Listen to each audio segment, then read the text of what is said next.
आमतौर पर जब किसी इंजीनियरिंग चमत्कार की बात होती है तो दिमाग में गगनचुंबी इमारतें आती हैं। या फिर बड़े बड़े सस्पेंशन पुल और अंतरिक्ष में जाने वाले रॉकेट। बिल्कुल। हाँ। लेकिन हम उस साधारण से गत्ते के डिब्बे के बारे में कभी नहीं सोचते जिसमें हमारा कोई नया स्मार्टफोन आता है। सही कहा। या फिर उस कागज के थैले के बारे में नहीं सोचते जिसमें हम किराने का सामान रखते हैं।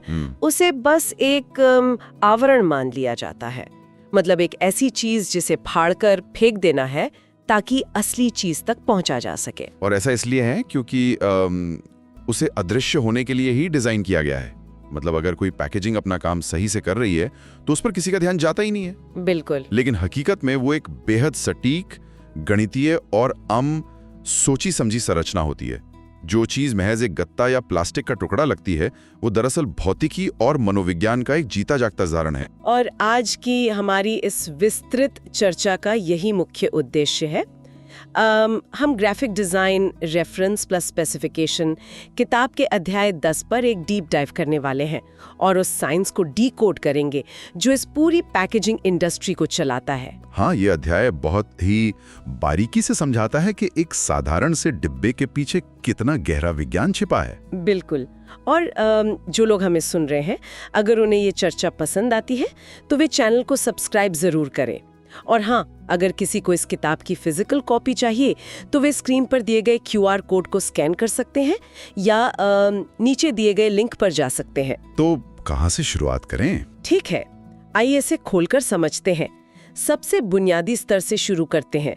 कागज के डिब्बों यानी कार्टन्स को मुख्य रूप से 2 श्रेणियों में बांटा जाता है, ट्रे और ट्यूब। हाँ, ट्रे और ट्यूब।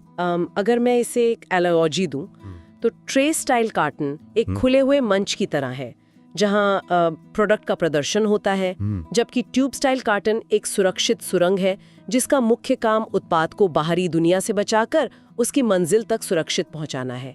ये तुलना इसके काम करने के तरीके को एकदम सही से दर्शाती है।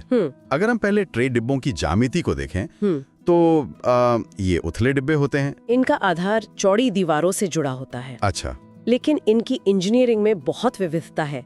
जैसे वेब कॉर्नर ट्रे इसका एक बेहतरीन उदाहरण है। इसमें गोंद का बिल्कुल इस्तेमाल नहीं होता। एक मिनट रुकिए, बिना गोंद के? मतलब अगर उस ट्रे में कोई भारी या चिकनाई वाली पेस्ट्री रखी जाए तो वो डिब्बा चपटा क्यों नहीं हो जाता? वो अपना आकार कैसे बनाए रखता है? यहीं पर फोल्डिंग की साइंस काम आती है। इसके कोनों पर जो तिरछी तय होती है वो कागज का एक जाल या वेब बना लेती है। ओके, जब उन किनारों को मोड़ा जाता है तो कागज का अपना तनाव और घर्षण उन फ्लैप्स को एक दूसरे के साथ फंसाकर लॉक कर देता है। ये डिजाइन उन जगहों के लिए बनाया गया है जहां गोंद का इस्तेमाल करना मुमकिन या सुरक्षित नहीं होता। मतलब खाने पीने की कुछ खास चीजों के लिए जहां रसायनों से बचना होता है। बिल्कुल। ये तो हुई बिना गोंद वाली बात। लेकिन फास्ट फूड इंडस्ट्री में तो कुछ और ही चलता है ना। वहां 6 पॉइंट ग्लू ट्रे का इस्तेमाल होता है क्योंकि किसी व्यस्त बर्गर जॉइंट में कर्मचारी के पास डिब्बा मोड़ने और उसे फंसाने का समय नहीं होता। एकदम सही, समय ही तो पैसा है और डिजाइन का काम उस समय को बचाना है। 6 पॉइंट ट्रे के कोने कारखाने से ही गोंद से चिपके हुए आते हैं, लेकिन वे बॉक्स के रूप में नहीं बल्कि बिल्कुल चपटे रूप में स्टोर किए जाते हैं। तो वो 3D आकार कैसे लेता है? जैसे ही कोई कर्मचारी उसके किनारों को विपरीत दिशा में खींचता है, वो चपटा गत्ता अपनी पहले से चिपकी हुई सिलवटों के सहारे तुरंत एक डिब्बे का आकार ले लेता है। ये 1 सेकंड से भी कम समय में होता है। अरे वाह! हाँ, इसे इस तरह से इंजीनियर किया गया है कि खींचने का बल ही उसे लॉक कर दे। और अगर उत्पाद को सिर्फ दिखाना ही सबसे अहम है, जैसे बेकरी की ताज़ा कुकीज, तो ओपन एंडेड ट्रे का इस्तेमाल होता है। ये सिर्फ एक आधार देता है और उत्पाद को श्रिंक रैप से सुरक्षित किया जाता है। मतलब यहाँ ट्रे का काम प्रोडक्ट को फ्रेम करना है, उसे छुपाना नहीं। बिल्कुल। अब उस सुरंग सुरक्षित की तरफ आते हैं, यानी बेसिक ट्यूब स्टाइल कार्टन। ये मूल रूप से मुड़े हुए बोट के आयताकार स्लीव्स होते हैं। इनमें ऊपर और नीचे की तरफ खुलने वाली जगह होती है। हाँ। ज्यादातर शिपिंग कार्टन इसी डिजाइन के होते हैं, जिन्हें स्किलेट या सील्ड एंड कार्टन कहा जाता है। ये शायद सबसे किफायती होते हैं। स्किलेट डिजाइन का इतना लोकप्रिय होने का कारण विशुद्ध रूप से अर्थशास्त्र और गणित है। जब किसी कारखाने में गत्ते की एक बड़ी शीट से डिब्बे काटे जाते हैं तो स्किलेट डिजाइन उस शीट का सबसे किफायती इस्तेमाल करता है। अच्छा, कागज की बर्बादी कम होती है। कागज की बर्बादी लगभग शून्य होती है। इसके फ्लैप्स को गोंद या टेप से पूरी तरह सील कर दिया जाता है। लेकिन मुझे ट्यूब स्टाइल में टक-टॉप क्रैश बेस की इंजीनियरिंग ज्यादा दिलचस्प लगती है। फास्ट फूड वाली ट्रे की तरह ही ये भी गति के लिए बना है। ये पहले से चिपके हुए और सपाट आते हैं, लेकिन इसका आधार कैसे काम करता है? इसमें गुरुत्वाकर्षण और इंटरलॉकिंग फ्लैप्स का खेल है। जब उस चपटे डिब्बे को खोला जाता है तो नीचे के फ्लैप्स जो पहले से एक खास कोण पर कटे और मुड़े होते हैं, वे एक दूसरे के ऊपर खिसकते हैं और अपने आप लॉक हो जाते हैं। मतलब किसी को नीचे से टेप लगाने की जरूरत नहीं पड़ती। जितना भारी होगा वो उस क्रैश बेस को उतना ही मजबूती से नीचे की तरफ धकेलेगा, जिससे लॉक और ज्यादा सुरक्षित हो जाता है।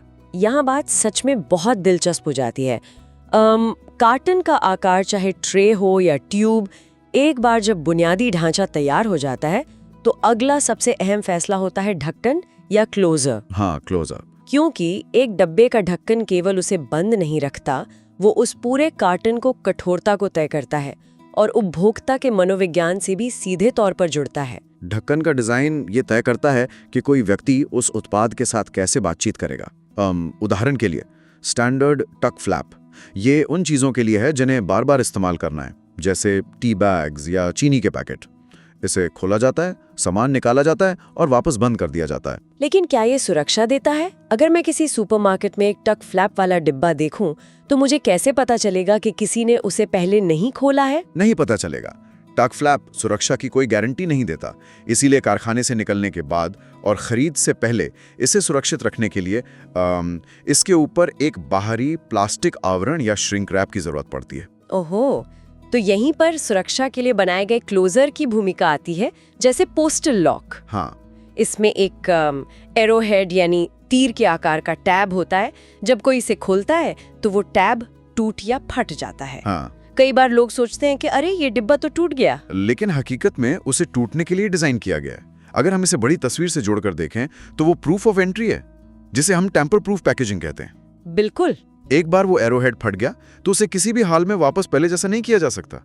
ये डिजाइन चीख चीख कर कहता है कि डिब्बा खुल चुका है। जो हल्का सा जोर लगाना पड़ता है वो बहुत संतोषजनक होता है। वो संतुष्टि दरअसल मानसिक शांति है। जब कोई उस पट्टी को खींचकर फाड़ता है तो वो एक ऐसा काम कर रहा होता है जिसे पलटा नहीं जा सकता। ये ग्राहक को अवचेतन स्तर पर यह भरोसा दिलाता है कि कारखाने की मशीन से लेकर उनके किचन के काउंटर तक उस उत्पाद को किसी इंसान ने नहीं छुआ है। ये सिर्फ गत्ता फाड़ना नहीं है, ये एक ट्रस्ट बिल्डिंग मैकेनिज्म है। एकदम सही। लेकिन सारे ढक्कन सिर्फ सुरक्षा के लिए नहीं होते, कुछ सुविधा के लिए भी भौतिकी का इस्तेमाल करते हैं, जैसे पोर स्पाउट। डिटर्जेंट या नाश्ते के अनाज वाले डिब्बों के कोने पर जो कट लगे होते हैं। पोर स्पाउट प्रवाह को नियंत्रित करने के लिए है। अगर पूरा डिब्बा खोल दिया जाए तो सारा अनाज एक साथ गिर जाएगा। हाँ, वो तो है। स्पाउट एक फनल की तरह काम करता है जो उत्पाद को एक नियंत्रित गति से बाहर आने देता है, और कुछ डिजाइन इन दोनों सुरक्षा और सुविधा को मिला देते हैं। अच्छा। जैसे partial overlap seal and with lock tab. ये सुनने में बहुत तकलीकी लगता है, लेकिन ये वही डिब्बा है जिसमें अंदर एक नमी रोधी पाउच होता है। डिब्बे का ऊपरी हिस्सा शुरुआत में गोंद से पूरी तरह सील होता है ताकि कोई छेड़छाड़ ना हो सके। और एक बार जब ग्राहक उसे फाड़कर खोल लेता है तो उसी ढक्कन में मौजूद एक छोटा सा टैब और एक स्लॉट उसे वापस बंद करने लायक बना देते हैं। हाँ, ये दर्शाता है कि डिजाइनर को उत्पाद के पूरे जीवन चक्र के बारे में सोचना पड़ता है, शेल्फ पर सुरक्षा और घर पे सुविधा। ये तो हुई रोजमर्रा की डिब्बों की बात, लेकिन तब क्या होता है जब किसी बहुत ही नाजुक या अजीब आकार की वस्तु को पैक करना हो, या जब किसी उत्पाद को प्रीमियम दिखाना हो? ऐसे में फोल्डर्स और स्लीव्स तस्वीर में आते हैं, जैसे कपड़ों या मुलायम चीजों के लिए पिलो पैक जो छोटे तकिए जैसे दिखते हैं, या फिर मोजे जैसी फ्लैट चीजों के लिए शैलो फोल्डर जो बहुत ही कम सामग्री का उपयोग करता है। लेकिन इन सब में लाइट बल्ब स्लीव की इंजीनियरिंग सबसे ज्यादा हैरान करने वाली है। एक कांच का नाजुक सा बल्ब और उससे बचाने के लिए सिर्फ एक गत्ते का टुकड़ा जिसके दोनों सिरे खुले हैं। ऐसा लगता है कि बल्ब तुरंत टूट जाएगा। देखने में वो एक साधारण स्लीव लगता है, लेकिन अंदर से वो कागज से बना एक सस्पेंशन सिस्टम है। उसमें जो अंदरूनी पैनल और डाई कट होते हैं वे छोटे छोटे स्प्रिंग की तरह काम करते हैं। वे बल्ब के कांच को अपनी जगह पे कस के पकड़ लेते हैं। तो जब वो डिब्बा गिरता है तो कांच क्यों नहीं टूटता? क्योंकि जब वो स्लीव किसी सतह से टकराता है तो जो गतिज ऊर्जा पैदा होती है उसे कांच तक पहुंचने से पहले वे गत्ते के डाई कट फ्लैप्स सोख लेते हैं। अरे वाह! वे मुड़ जाते हैं और झटके वो बर्दाश्त कर लेते हैं। डिजाइन केवल बाहरी आवरण नहीं है, ये भौतिक शक्तियों को नियंत्रित करने का एक तरीका है। कमाल है।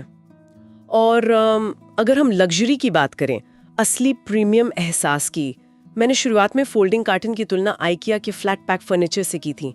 उन्हें फ्लैट लाया जाता है और फिर जोड़ के खड़ा किया जाता है। हाँ, लेकिन लग्जरी पैकेजिंग में इस्तेमाल होने वाले जो सेटअप बॉक्स होते हैं वे एक कस्टम मेड लग्जरी कैबिनेट की तरह हैं। इस एनालॉजी को थोड़ा और आगे बढ़ाते हैं।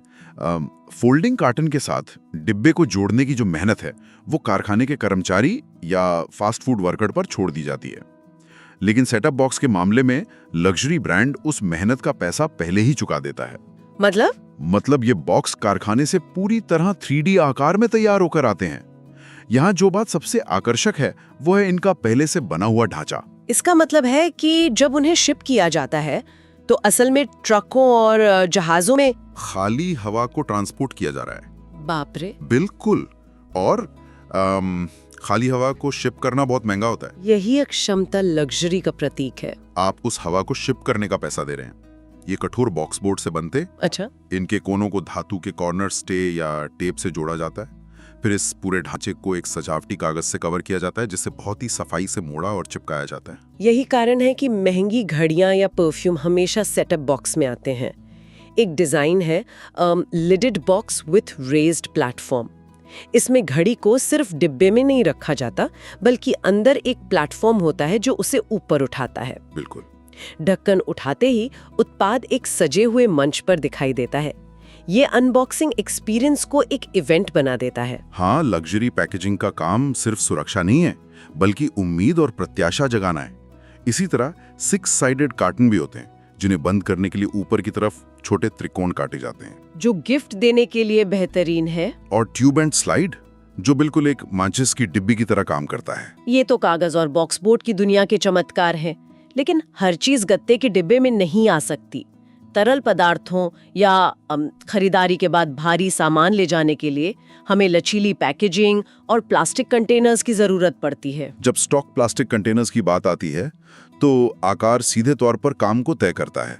ये आयताकार, अंडाकार, गोल या चौकोर हो सकते हैं। जैसे बॉस्टन राउंड जो एक क्लासिक गोल बॉटल है जिसका इस्तेमाल सिरप्स या दवाइयों के लिए होता है, या फिर सफाई के उत्पादों के लिए pistol grip sprayer. Pistol grip sprayer की बनावट पूरी तरह से एर्गोनॉमिक्स पर निर्भर है। हाँ। उसे इस तरह आकार दिया जाता है कि इंसान की उंगलियां उसमें फंस सकें और ट्रिगर दबाते समय बोतल हाथ से न फिसले।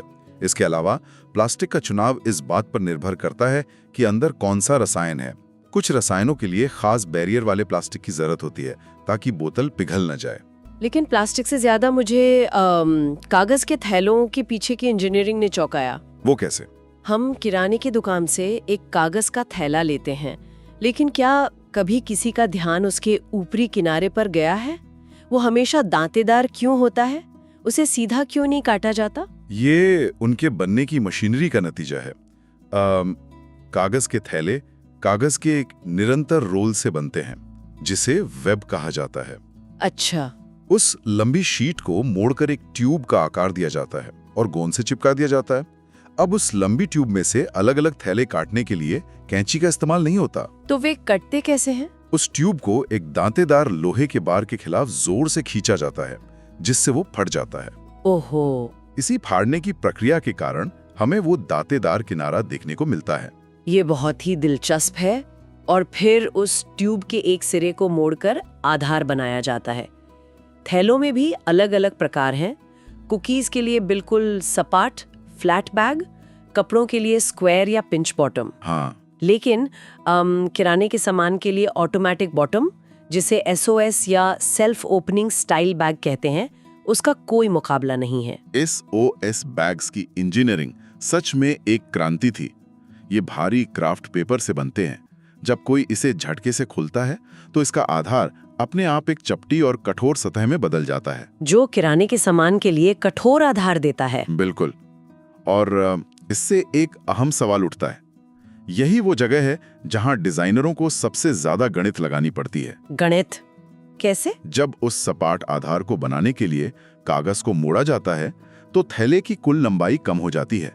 इसे ट्यूब की लंबाई और अंतिम तैयार बैग की लंबाई का अंतर कहते हैं। अच्छा, मतलब अगर किसी डिजाइनर को 15 इंच लंबा थैला चाहिए तो वो 15 इंच की ट्यूब नहीं काट सकता। एकदम सही, क्योंकि जब आधार बनेगा तो कागज नीचे मुड़ जाएगा और थैला 12 इंच का ही रह जाएगा।